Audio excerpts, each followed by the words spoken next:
There are many coaching models that exist inside the coaching space. And so today's episode, I'm going to break down the models, what they look like, what skills they require, what the pros and cons are, so that you can make the best decision to help you grow your coaching business.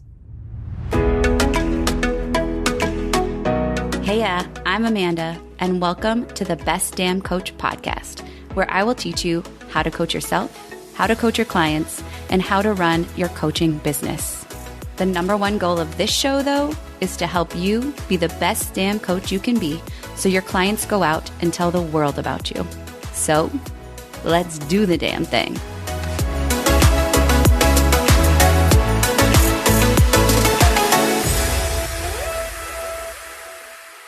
Hey coaches, before we get started on this week's episode, I want to let you in on a brand new training for you that is now live. I've been working on this behind the scenes and I'm so excited to bring it to you starting now. The coaching industry is saturated. There are so many people out there doing what you do. So the question is, how are your people going to find you? In this live training, I'm going to break it down for you simply. So if you're a coach who wants to grow their coaching business without spending all of this unnecessary money on marketing and Instagram ads and Facebook, if you're a coach who sometimes has doubt and imposter syndrome, like how are my people going to find me? Is this really something I can do to break that 6-figure mark? And if you're a coach who really just wants to be so amazing for your people and help them create results, but most importantly, you're a coach who wants to be found by your dream clients, then come join this free training where I'm going to walk you through the 3 steps necessary to make this happen so you can stand out in a crowded market.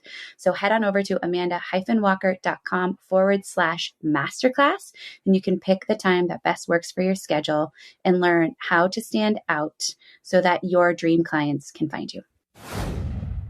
Welcome to the Best Damn Coach podcast. Amanda here, and I'm excited to talk about today the variety of coaching models that exist inside the coaching space and which model is best for you.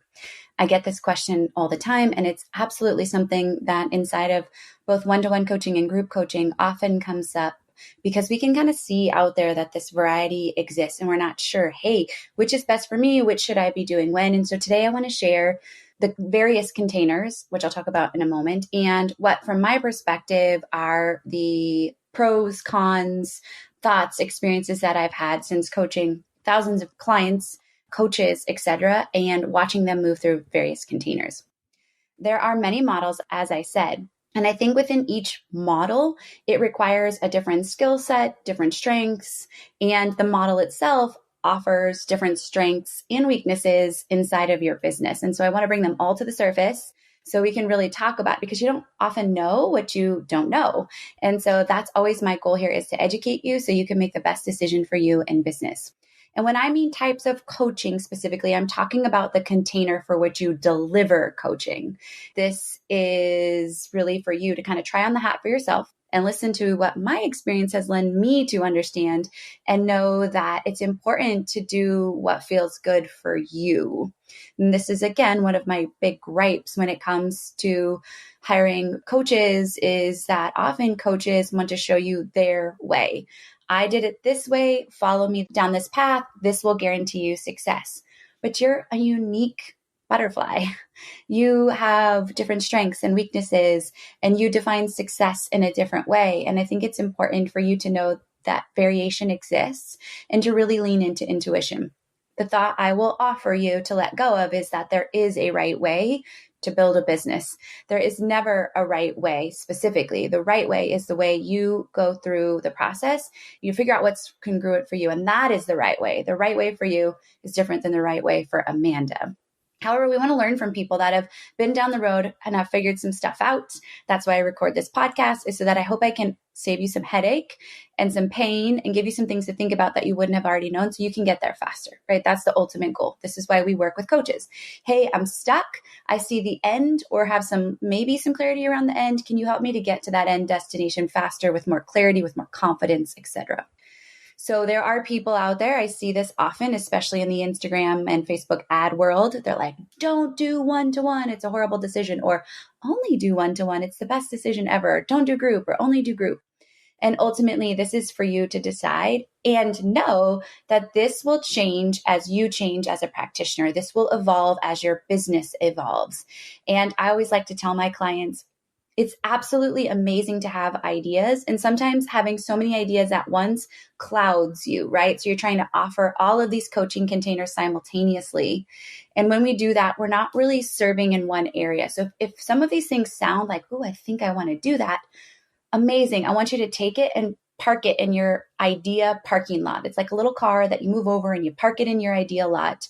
And I literally will I have an open Google Doc that's called Amanda's Parking Lot. And I teach my clients to do this too. So this is a little side nugget for you. Create an open Google Doc that just says ideas so that you're not afraid to let go of that idea. Sometimes we're like, I have to take action on this idea. No, go put it in the parking lot, marinate on it, sit with it, keep taking action, and then come back to it. It's kind of like the tattoo rule. Like when you want a tattoo, like hold on to the idea for a year. And if it still feels like a good idea, then you can get the tattoo. But if it doesn't, then it probably wasn't meant to be in that time frame anyways. So let's talk now about the various models of coaching. So the first model I want to talk about is one-to-one coaching. And what this is meeting with a client at a specific time, either via Zoom or in person or a combination of, and you are solely working with that one-to-one client. You're meeting them where they're at. You're working towards their results that they desire. And you are, creating some sort of package for which you have agreed upon is going to be the timeline for your working with them. It's a 6-week package. It's a 6-month package, something like that. So this is, I would say, the most common place that coaching can begin. Honestly, it's also the place that I love for coaches to begin because it does a lot for us as coaches.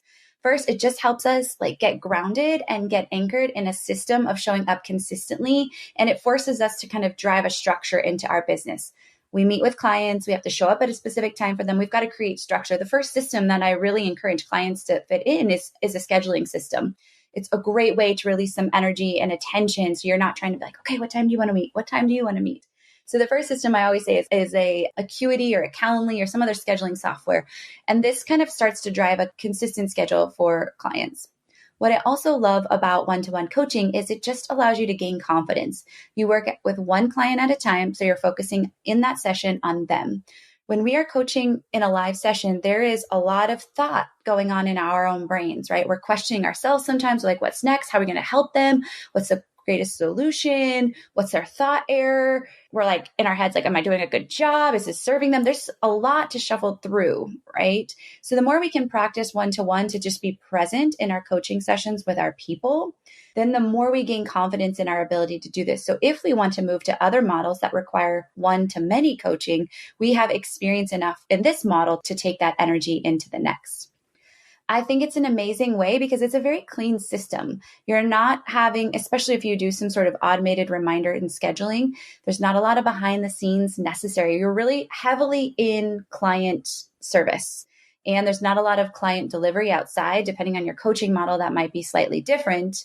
But I think it's a really simplified coaching way. The fastest way to 5 and 10K consistent months is absolutely one-to-one work from my perspective. I'm going to talk more about whether or not that's right for you. But when people come to me and they want to do all these things in the beginning and they haven't been coaching long, I'm really encouraging them. It's a great place to start when you have a small audience. You're only having to fill one seat at a time. You're not having to find many people at once to start a program, which I'll talk about, or a group coaching experience. So I think it's a really great place to gain a lot of confidence and to build your voice and your mastery as a coach.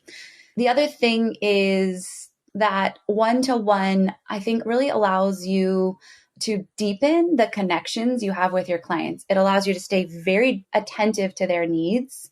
And it allows you to kind of try a lot of things and pull out various tools in your toolbox to assess the client's needs. And you just, you deepen your skill set and you deepen your own toolbox as you go through that. Some of the reasons I think that one-to-one, that some drawbacks, I will say, over the long term of one-to-one is that it really is not super scalable, which means tomorrow, if 1,000 people knocked on your door, you wouldn't be able to coach all 1,000. What I want to say to that is not everybody wants to do that. Not everybody's trying to necessarily exceed six figures and get to seven. Not everyone even cares about getting to six figures. So I just want to acknowledge that your goals are unique for you and your desires are important. What your definition of success is important. However, my concerns for people when they're only offer and they've been doing it for a while and they have a desire to scale is that, burnout can come fast. I remember at one time I had about, I don't know, somewhere in the realm of 25 to 30 one-to-one clients. And I hit a max. I hit a capacity. I was like, whoa. Yep. I didn't know, honestly, my threshold. And so people would ask, well, are you at your max? I'm like, I don't know. I don't know. Well, let me tell you, that went on too long and I hit my max. And the universe was like, whoa, Amanda, this is not sustainable for you. And this is while I was running groups as well. And so I could feel it just in my energy. And this was during COVID, right? Where a lot of things, there was heavy energy. So a lot of the coaching was an energetic demand, and I would end my days feeling pretty, and I was like, what's going on here? And I realized I knew now my limitations one-to-one and needed to go to a wait list. And so this is just for you to think about, what do you desire your business to look like in the future? And, where does one-to-one fit in? I personally love doing one-to-one still. And I think if I'm going to be coaching coaches, then I want to stay relevant with having my hands in private coaching. I love it. I love being with somebody live. I love watching them have a breakthrough. I love being able to problem solve with them. And for me, that is a really exciting part of coaching I never really want to let go of. So that is the one-to-one container. So let's move on to the next option, which is group coaching. Group coaching is when you are teaching in a one-to-many situation. So I am the coach. I have a group of people that I'm teaching coaching simultaneously. And there's a lot of ways for this to happen. It could be just live coaching sessions. And also you might have live coaching sessions plus some sort of supplemental aspect, like content that they go through, videos, downloadables, a book, perhaps. There's a lot of ways to conduct group coaching, and none of them are better than the next. It's simply a style preference and how you feel the most confident in delivering that transformation and that content to your people. What I love about group coaching, honestly, is the community. I think that there is so much to be learned by being on a journey of transformation with other people inside of the community. You have this sweet spot, though, of just listening and learning from them and not comparing yourself, right? Which is something that I really remind my people of often. And I've had to learn, honestly, in my own world. But the value of the community is so powerful. Like, we're tribal, instinctual tribal people. We love to be part of communities. And when we're inside these communities, there's so much to be learned. When somebody else is going through a struggle, we have two things. We can have empathy towards them, which is important, and we can learn from their journey. And if we've been through it, we can offer, some sort of assistance possibly inside of it. And so the value of community is really high, which is why I love group communities. The other component is that as a coach, the benefit is I'm able to serve more people at one time. So if I have 10 people and I'm one call a week, then I'm able to take 1 hour to serve 10 people.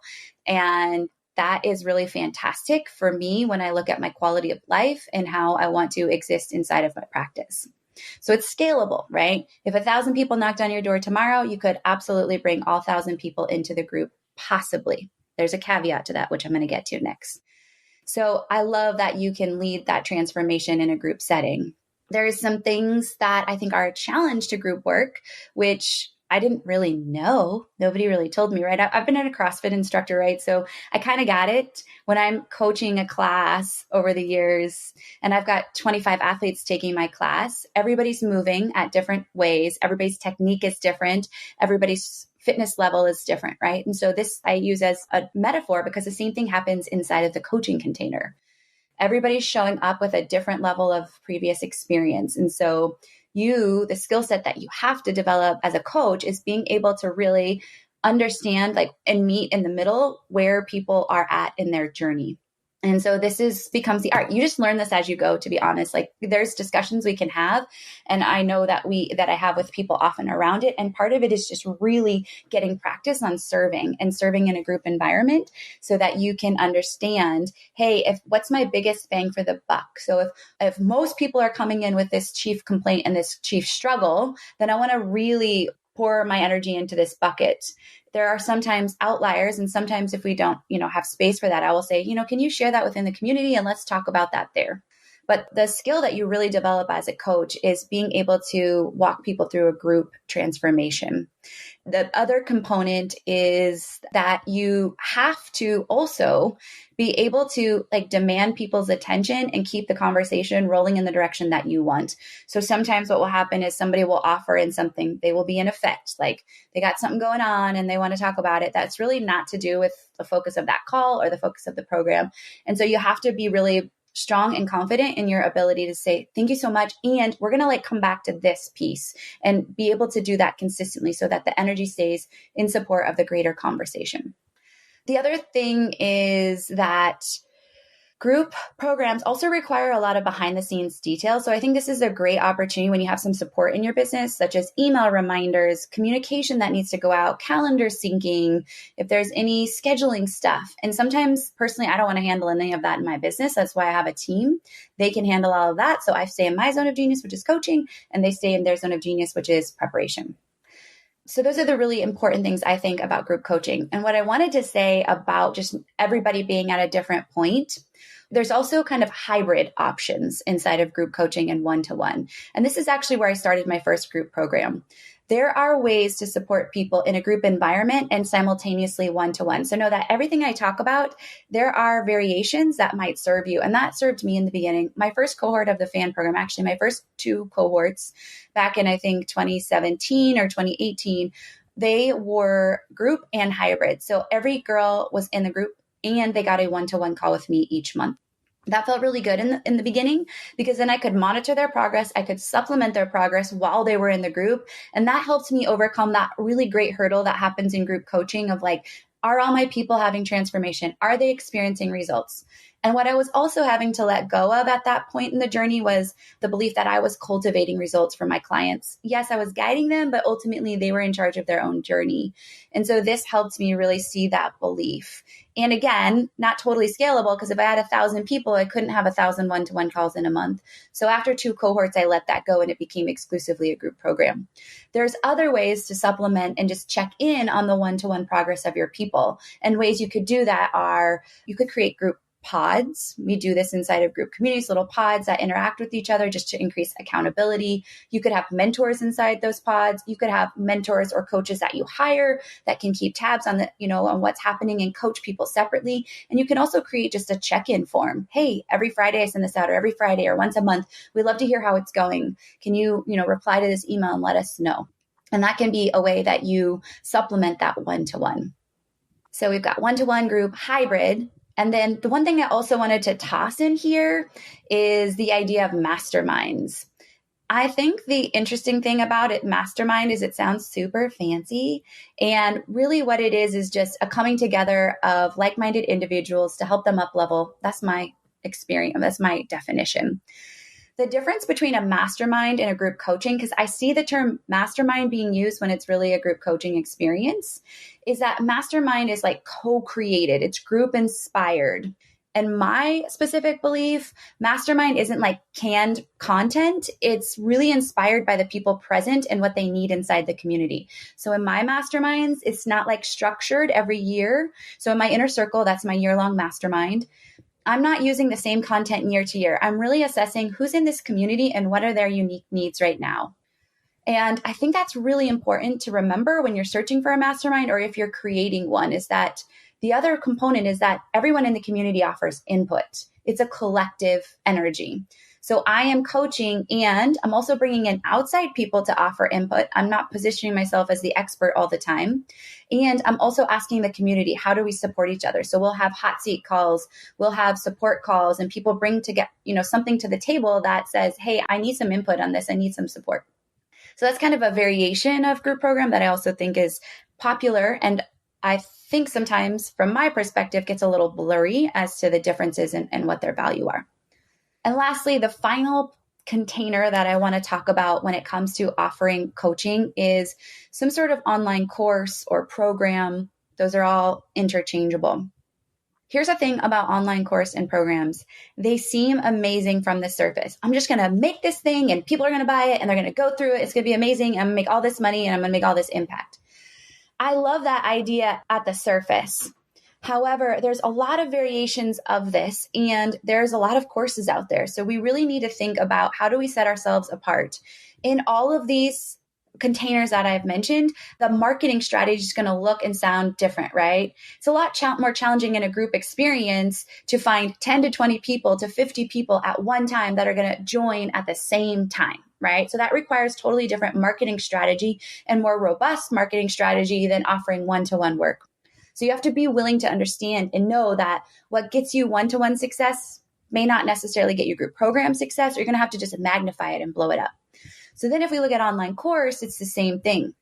I don't want to say you absolutely can build success with online courses with a small audience, 100%. But there are also variations of online courses, right? There's online courses that are just, you go through, you walk yourself through, and there is no live support. And then there are online courses that offer live support. You get to choose how you want to coach inside of this. Me, I love live support. I want to be with my people. That's because personally, teaching is my zone of genius. And I know I'm the most effective at delivering results with clients when I can actually ask them questions live and support them. But the idea that online courses are just passive income is kind of a load of crap, because you are working behind the scenes to make this little machine run for you. And the beautiful thing about a course is that it's 100% scalable. You, again, could have 1,000 people show up tomorrow and they could go into that machine, they could go into that funnel, and it really won't change your energetic demand. Maybe you need to hire a team member as a community manager, other aspects, but as far as you're concerned, it's really not going to be so much demand. I love it for that reason. But the thing we have to remember is that we want to make sure that we have tried and tested the framework that those people are going to be walking through. So this is why I kind of love building the ship as you're sailing it, or using the one-to-one and the group experience before you create a course for people to go through. I'll share a story of a colleague who spent almost $30,000 investing in someone to help build their course, which never was tried one-to-one, never was tried in group coaching. And when they launched, they only sold 2 spots at like $297. So $600 of profit that they made, which put them in, the hole at $29,400.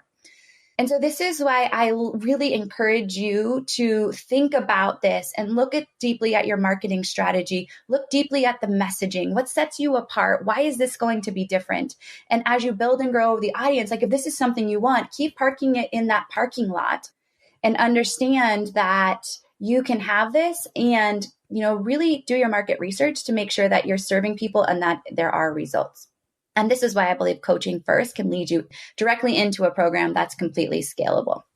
And the ways to launch this are, you can launch live, which means you have challenges, workshops that draw, call to action into the program, and also evergreen, which means, this is a program that runs all the time and people are constantly funneling in. Whether you have live coaching or not, you can do this in various ways. So with all of those containers presented, I just want to end with a few things. And that is that none of these is the best way. The best way for you is the way that's going to help you connect most with your clients, is going to bring you the results you want, and is going to help give you clarity in marketing so that you can really convey the value of your offer specifically. I know coaches that, have come from different backgrounds. They go right into group coaching because they are just very clear that that's how they want to deliver. I know people that have really big audiences first. And so they're like, yeah, just organically, I'm going to go right into a program, right? There is not a right way. I just really want to encourage you to tap into, what feels great for you, not what is everybody else doing or what is going to make me the most money out of the gate, right? I think maybe those intentions might be slightly different. Ultimately, though, my goal for anybody who desires it is to diversify your revenue, which means to have different coaching offers that really do different things in your business so that you can feel fulfilled, that you can love coaching in different ways, and that bring you whatever your definition of success is. So as you're thinking about today's episode, I just want you to think about your coaching business, like design with the end in mind. Where do you want it to go in 5 years? And so keep parking those little cars in the parking lot of ideas and what that could look like for you. Like hold the vision of what you have in mind so you can build these out.